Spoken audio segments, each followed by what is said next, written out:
অনেকেই আছে যাদের জীবনে মানুষ আছে কিন্তু আপন মানুষ নেই। দিনের শেষে তারা একা।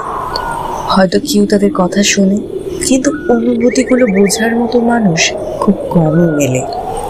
মনের ভেতরে হাজারটা ঝড় চললেও তারা মুখে শুধু বলে আমি ভালো আছি।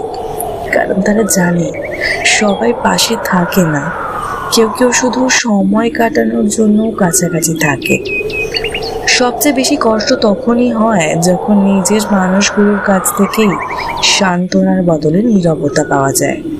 তবুও তারা বেঁচে থাকে, হাসে, কথা বলে, কাজ করে, আর গভীর রাতে চুপচাপ নিজের কষ্টগুলো নিজের কাছেই লুকিয়ে রাখে।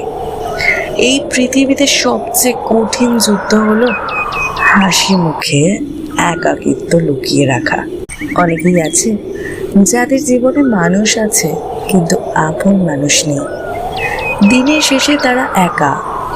হয়তো কেউ তাদের কথা শোনে, কিন্তু অনুভূতিগুলো বোঝার মতো মানুষ খুব কমই মেলে। মনের ভেতরে হাজারটা ঝড় চললেও তারা মুখে শুধু বলে আমি ভালো আছি।